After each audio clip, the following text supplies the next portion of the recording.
हम एपिलेप्सी का जो थर्ड पार्ट है वो डिस्कस कर रहे हैं केस स्टडी का।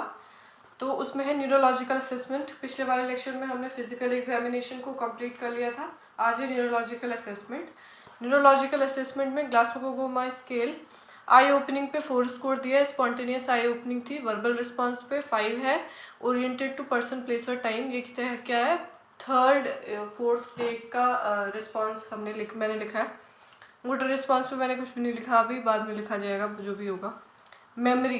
मेमोरी में क्या है, trouble in thinking and mild memory loss for some time in post ictal phase. जो पोस्ट इक्टल फेज क्या होता है कि सीजर आने के बाद का जो फेज होता है उसको क्या बोलते हैं, जब सीजर खत्म हो जाते हैं उसको बोलते हैं पोस्ट इक्टल फेज। तो पोस्ट इक्टल फेज में पेशेंट को क्या था, मेमोरी लॉस था, माइल्ड मेमोरी लॉस था और थिंकिंग क्या हो रखी थी, ट्रबल थिंकिंग हो रखी थी।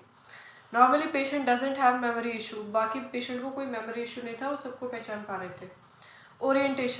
ओरिएंटेशन में patient is well orientated to time place और पर्सन। ये भी थर्ड न्यूरोलॉजिकल असेसमेंट जिस दिन हमने किया था वो थर्ड या फोर्थ डे था जब हमने हिस्ट्री कलेक्ट की थी, ये न्यूरोलॉजिकल असेसमेंट वाली। Insight and judgement. इंसाइट का मतलब होता है कि पेशेंट को अपनी हेल्थ के बारे में कितना पता है, अवेयरनेस अबाउट सेल्फ। इंसाइट ये होता है। तो जजमेंट, और जजमेंट का मतलब एबिलिटी टू मेक डिसीजन। तो वो क्या था, patient is well oriented to time place और person. Patient is aware of himself, वो अपने बारे में जानते हैं। Patient slapped at night to another patient, poor judgement. उनका जजमेंट क्या है, डिसीजन मेकिंग बेकार है। उन्होंने क्या किया था, रात को वो जागे और उन्होंने जो उनके बगल का जो पेशेंट था उनको थप्पड़ मार दी थी। तो यही मैंने लिखा है इसमें। General intelligence, general information present. Speech कैसी थी, इनकोहेरेंट स्पीच थी, स्लर्ड स्पीच थी, पुअर स्ट्रीम था, बहुत धीमे धीमे वो बात कर पा रहे थे। अब है बिहेवियर। पेशेंट हैज़ सब एबनॉर्मल साइकोटिक बिहेवियर। बिहेवियर में साइकोटिक बिहेवियर में वही कि पेशेंट ने क्या किया था, स्लैप किया था, patient slap the another patient at night. Sign of meningeal irritation, no neck pain, negative Kernig and Brudzinski की साइन। उनको कोई मेनिंजियल इरिटेशन भी नहीं था। अब है क्रेनियल नर्व एग्जामिनेशन। तो 12 क्रेनियल नर्व होते हैं, तो उनका एग्जामिनेशन हमने उन पर परफॉर्म किया था। ऑल्फैक्टरी नर्व पे नॉर्मल पेशेंट नॉर्मल था। Patient has normal sense of smell, वो स्मेल कर पा रहे थे सारी चीज़ों का जो भी था। ऑप्टिक नर्व सेकेंड नर्व थी। ऑप्टिक नर्व के लिए vision is proper using Snellen chart. हमने स्नेलर चार्ट का यूज़ करते हुए क्या किया था, और उनकी विजन को चेक किया था। ऑकुलोमोटर, आई मूवमेंट उनकी कैसी थी, pupillary constriction and accommodation in normal. सब कुछ क्या था, नॉर्मल था। Pupil are equal, round and reactive to light and accommodation. Trochlear क्या थी, नॉर्मल था। आई मूवमेंट, ट्रॉक्लियर क्या होती है, ट्रॉक्लियर आई मूवमेंट के लिए रिस्पॉन्सिबल होती है, तो वो क्या था, नॉर्मल था। ट्राइजेमिनल क्या था, ट्राइजेमिनल में शूइंग मूवमेंट, ये वो चबा पा रहे थे, and sensation of face is normal. Abducens में eye movement are normal, eye movement जो थी वो उनकी नॉर्मल थी। फेशियल नर्व में नॉर्मल फेशियल एक्सप्रेशन थे उनके expression. Vestibulo cochlear nerve, hearing capacity उनकी नॉर्मल थी, लेकिन उनका बैलेंसिंग क्या था, प्रॉब्लम में चल रहा था, क्योंकि उनका जो लेफ्ट साइड वाला बॉडी था वो टेम्परेरी पैरालिसिस हो रखा था उनको। फिर एक ग्लॉसोफेरेंजियल नर्व, टेस्ट बर्ड उनकी नॉर्मल थी, उनको टेस्ट आ रहा था अपने जो भी वो खाना खा रहे थे, जो भी वो माउथ से जो भी वो इनटेक ले रहे थे।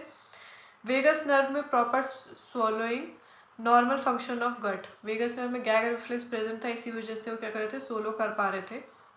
असेसरी नर्व, नो एबनॉर्मेलिटी इन नेक, उनकी नेक में कोई प्रॉब्लम नहीं थी, एंड शोल्डर मसल भी क्या थी, ठीक थी। हाइपोग्लॉसल नर्व 12 वाली, प्रॉपर टंग मूवमेंट, वो अपने टंग का मूवमेंट कर पा रहे थे। अब उसके बाद था कोऑर्डिनेशन टेस्ट। कोऑर्डिनेशन टेस्ट में आता है रोम्बक टेस्ट। तो रोम्बक टेस्ट में क्या करवाते हैं कि पेशेंट को क्या कराते हैं, सीधा बोलते हैं कि वो एक दूसरे पे खड़े हो जाए। तो हमारा जो रोम्बक टेस्ट था वो क्या था, पॉजिटिव आया, क्योंकि पेशेंट तो मतलब रोम्बक टेस्ट होता है कि पेशेंट को बोलते हैं कि खड़े हो जाओ, और इस पूरे खड़े होने के बाद अपनी आंखें बंद करो। आंखें बंद करने के बाद उनको, अगर उनका कोऑर्डिनेशन क्या हो जाता है, लॉस हो जाता है, तो उसको हम बोलते हैं कि इनका जो रोम्बक टेस्ट है वो क्या है, पॉजिटिव आया है। लेकिन हमारा पेशेंट तो क्या था, वो खड़ा ही नहीं हो पा रहा था, तो इसीलिए मैंने लिखा है कि positive Romberg test, patient is not able to stand. Heel to shin test में क्या होता है कि हील को क्या करना है, हील को क्या करते हैं, अपनी राइट जो हील है उसको क्या करते हैं लेफ्ट साइड के पटेला तक लेके जाते हैं, तो वो करता है positive heel to shin test, क्योंकि वो अपना पाँव क्या नहीं कर पा रहे थे, मूव नहीं कर पा रहे थे। Test patient is not, because patient is not able to move his leg, वो अपना लेग मूवमेंट नहीं कर पा रहे थे, इस वजह से क्या हो हील टू शीन टेस्ट भी हमारा पॉजिटिव आया था। अब है रिफ्लेक्सेस में था डीप टेंडन रिफ्लेक्सेस, बाइसेप्स। अब इसकी जो रेटिंग थी वो कैसी थी, 2 पे हमने बाइसेप्स रिफ्लेक्स जो आया था उनका, राइट आर्म पे 2 था, नॉर्मल था, लेफ्ट आर्म पे एब्सेंट था, क्योंकि उनकी लेफ्ट आर्म पे क्या हो रखा था, हमने पहले ही बताया कि उनका जो लेफ्ट आर्म था और लेफ्ट लेग था वो क्या कर रहे थे, पैरालिसिस उस पर हो रखा था। ट्राइसेप्स रिफ्लेक्स में 1 हमने दिया है कि डिमिनिश था और लेफ्ट आर्म पे भी डिमिनिश था। ब्रेकियोरेडियलिस पे भी ये था, मतलब आप इसका स्क्रीनशॉट ले लेना, बाकी ये इसमें समझाने लायक कुछ है नहीं ऐसा कुछ। सुपरफिशियल रिफ्लेक्सेस में यहाँ पे बबल्स के रिफ्लेक्स जब मैंने किया था तो उनका कुछ भी नहीं आया था, तो मैं यहाँ पे लिख रही हूँ नो रिस्पॉन्स, कोई भी रिस्पॉन्स नहीं किया था पेशेंट ने, ना ही फ्लैनिंग आउट की थी, ना ही कर्लिंग ऑफ टोज किया था, तो मैं नो रिस्पॉन्स लिख रही हूँ अभी। कॉर्नियल रिफ्लेक्स जो था नॉर्मल था बोथ आइज पे, क्लोजर ऑफ हमने क्या किया था, कॉटन बड से उनकी कॉर्निया पे हम ले गए थे, स्लाइटली टच किया था, तो वो क्या हुआ था, उनकी ब्लिंकिंग रिस्पॉन्स हमें मिला था, वही होता है कॉर्नियल रिफ्लेक्स। नेजल रिफ्लेक्स में sneezing while checking reflex, gag reflex present था, वो सोलो वगैरह कर पा रहे थे, तो हमने इसी से पता कर लिया था। प्लांटर रिफ्लेक्स क्या था, नेगेटिव था, और बबल्स रिफ्लेक्स भी क्या था, उनका कोई रिस्पॉन्स हमें नहीं मिला। फिर अब मोटर फंक्शन में उनकी मसल टोन कैसी थी, tone is abnormal in upper extremities, mild weakness in hip flexion, left leg flexion, abduction and adduction, इन सब में उनकी मसल टोन क्या हो रखी थी, एबनॉर्मल हो रखी थी, उनकी मसल टोन क्या हो रखी थी, डिक्रीज हो रखी थी, वो अब क्या नहीं कर पा रहे थे, चल फिर नहीं पा रहे थे। अब है मैनुअल मसल टेस्टिंग, वो भी उनकी क्या थी, वो भी नहीं कर पा रहे थे, वो मैनुअल मसल टेस्टिंग में भी उनका स्कोर भी क्या था, 0 था। अब है ये इन्वेस्टिगेशन थी उनके कुछ, उनके ब्लड टेस्ट वगैरह के, उनके कुछ इन्वेस्टिगेशन थे जिसमें कि न्यूट्रोफिल काउंट बढ़ा हुआ था थोड़ा सा। न्यूट्रोफिल काउंट बढ़ने का मतलब क्या होता है बेसिकली कि उनको क्या था, बैक्टीरियल इन्फेक्शन कोई हुआ होगा, वो ये था। उसके बाद उनका लिवर फंक्शन टेस्ट कुछ इस तरीके से उनके फाइंडिंग्स मिले थे हमें। रेडियोलॉजिकल एग्जामिनेशन, तो उनका एमआरआई कराया था, तो एमआरआई ऑफ ब्रेन में उन्हें मिला था फ्लेयर। ये तो इम्प्रेशन जो है, ये जो एमआरआई में आया था मैंने वही इम्प्रेशन सेम टू सेम लिख दिया है।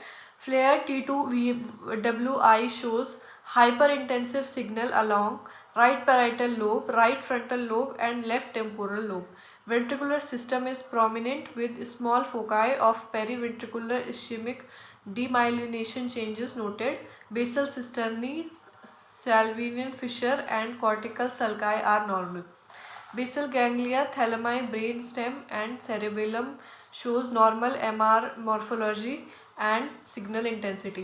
इसमें जो इम्प्रेशन आया था MRI में, उनका इम्प्रेशन था कि डिफ्यूज सेरेब्रल एट्रोफी का मतलब होता है कि उनकी सेल्स क्या हो रही थी, डीजनरेट हो रही थी। एट्रोफी का मतलब होता है with small focal demyelinating foci. FLAIR T2WI shows hyperintensive signal along right parietal lobe, right frontal lobe and left temporal lobe. ये उनका क्या था, इम्प्रेशन आया था, और यही मैंने इसमें केस स्टडी में लिख दिया। अब उनका नॉन कॉन्ट्रास्ट सीटी स्कैन कराया गया था नॉन क्रास कंप्यूटर टोमोग्राफी में, उसमें था axial non contrast CT scan of the brain was performed from the skull bone to the high parietal region, suboptimal scan due to ring. Impression आया no abnormality detected in non contrast CT scan of the brain, CT scan में उनकी कोई भी abnormality नहीं मिली। फिर उनका EEG कराया गया, तो EEG में इम्प्रेशन जो था वो था कि the EEG shows a abnormality over the right temporal lead में क्या थी, एबनॉर्मलिटी शो कर रहा था। There are possibly produced by underlying seizure disorder, तो मे बी वो किसकी वजह से, सीजर डिसऑर्डर, उनकी वजह से सीजर डिसऑर्डर, इसकी वजह से ही वो क्या था, उन्हें हो रहा था। फिर उसके बाद था है मेडिकल मैनेजमेंट। तो मेडिकल मैनेजमेंट में वो 22 तारीख से एडमिट हुए थे, तो उनको एप्सुलिन लगना शुरू हुआ था, वो भी TDS 3 टाइम लगा था, एक 9 बजे, 3 बजे, 6 बजे। और एप्सुलिन का काम था control seizure by decreasing the excessive activity of the neuro cells in the nervous cells in the brain. Seizure को कंट्रोल कर रहे थे, इसके लिए एप्सुलिन दे रहे थे। लेविप्रिल दे रहे थे 500 mg, 2 बारी दिया जा रहा था BD, एक 9 बजे, एक 6 बजे। It control seizure by decreasing the excessive activity of nerve cell in the brain. Same काम कर रहा था। एमसेट और सेफ्ट्रेक्सोन, रैंटैक, ये सारे इंजेक्शन जो थे, ये तो एमसेट जो होता है कंट्रोल वॉमिटिंग नोजिया को करने के लिए इन मेडिसिन, सेफ्ट्रेक्सोन था ग्रोथ, बैक्टीरिया की ग्रोथ ना हो इस वजह से। रैंटैक जो था वो गैस्ट्रिक एसिड को क्या करने के लिए, सिक्रीशन को रिड्यूस करने के लिए रैंटैक लगा रहे थे। और नॉर्मल सलाइन जो चल रहा था ताकि उनका बॉडी फ्लूइड मेंटेन रहे, एसिड मतलब इम्बैलेंस ना हो, इसलिए क्या कर रहे थे, हम उन्हें फ्लूइड चला रहे थे। Isotonic solution use for fluid and electrolyte replacement for intravenous administration. ये मेडिकल मैनेजमेंट उन्हें चल रहा था।